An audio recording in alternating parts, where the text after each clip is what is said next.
Hello, welcome to my video. So we've got the fat loss phase and I'm up to week 3 of my fat loss phase and I'm sharing it with you. I've got my notes up here that I'm going to go through with you, so let's get into it.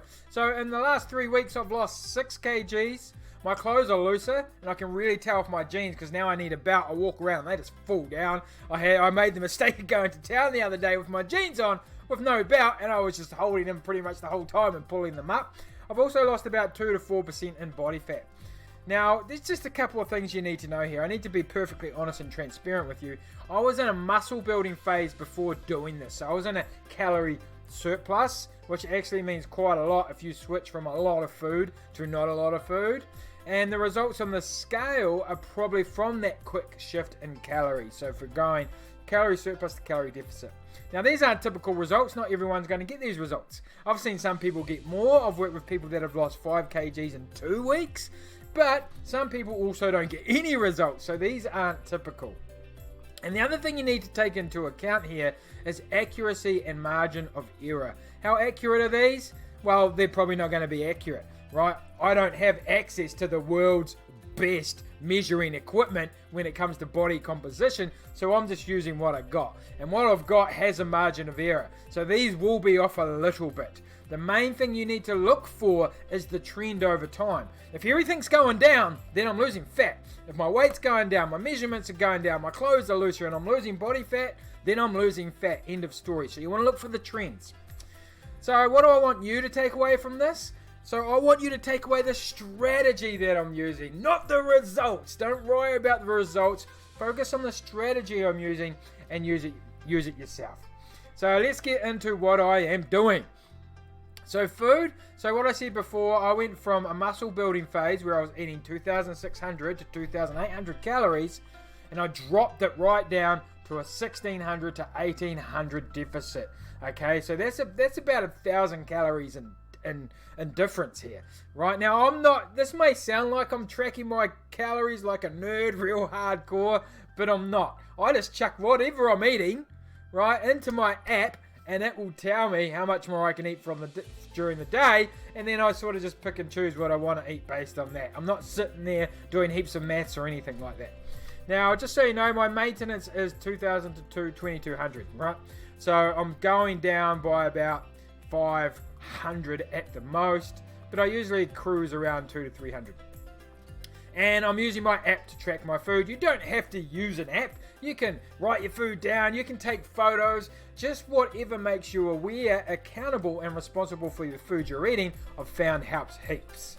And I track it during the day as I go, and I make decisions on the fly. So let's say I have a big breakfast and a big lunch, and my app says, oh, you can't have that much for dinner, kiddo, then I'll have a light dinner, or vice versa. Or sometimes I don't even eat. I fast breakfast a lot of the time, so I've got all these calories saved up for lunch and dinner, which I'll split over 2 meals.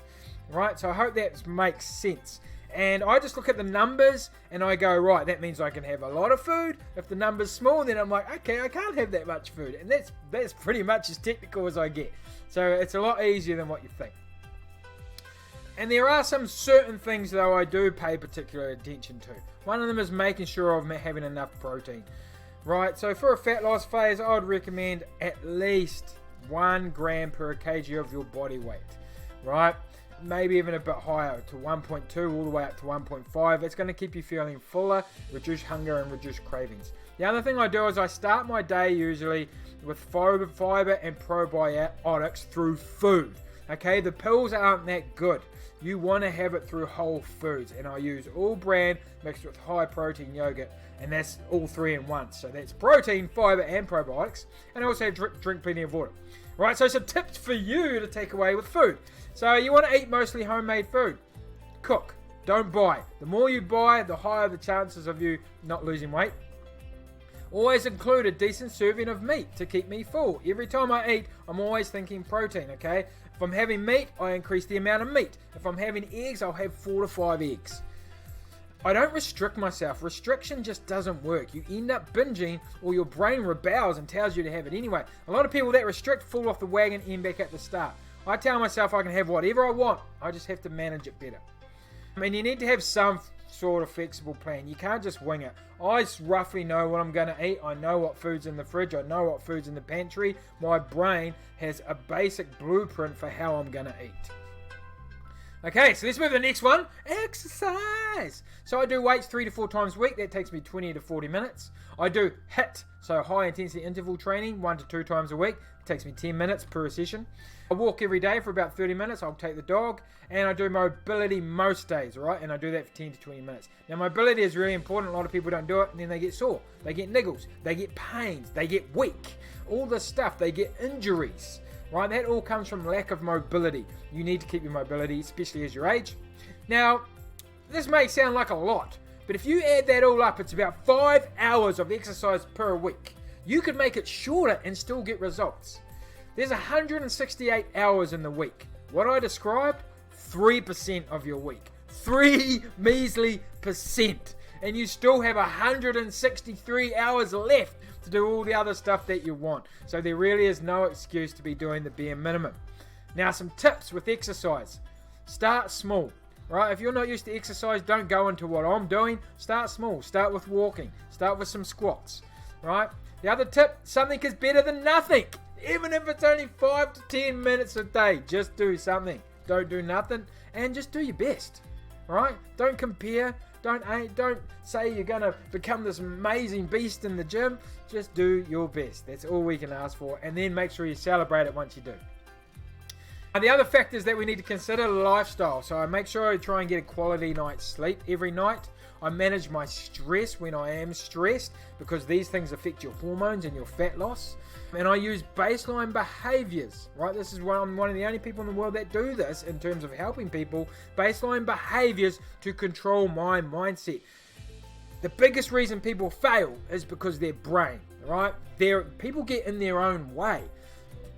You know you need to eat well, you know you need to exercise, but you're just not doing it. And the thing that is responsible for you doing it is your brain, right? It's exactly the same as a builder. Exercise and eating healthy are tools. To a builder, hammer and nails are his tools. But he still has to get up every day, go grab the hammer, go grab his nails, and start building the house. And it's his brain that gets him to do that. Same as with you. You need your brain to tell you to get up every day, eat healthy, and do exercise. And that's the power of baseline behaviors and having a strong mindset. So, one of my biggest obstacles so far, one, shit happening and not being prepared.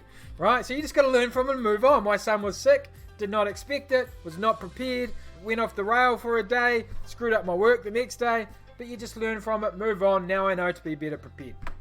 The other obstacle, my brain telling me to do something else. How often does this happen? Oh, I need to go walk. Oh, it's cold. Oh, no, I can't be bothered. Oh, I'm tired. So you talk yourself out of it. So what I do is I use baseline behaviors, self-talk, to overcome this and do what I need to do. And sometimes I forget, right? Sometimes when you got to tick things off in your app or put your food into your app, sometimes you forget, so it helps to have reminders. And I know it may seem sucky to have to set reminders, but until it becomes habit, you're not going to remember. So you need to find a way to remind yourself until it becomes habit. Right, that's it. That's what I'm doing. That's my 3-week progress check-in. And I'll do this every week so you can monitor my progress and use what I'm doing, please. And if you've got any questions, let me know in the comments. I'm out of here. Have a fantastic day. Let's go!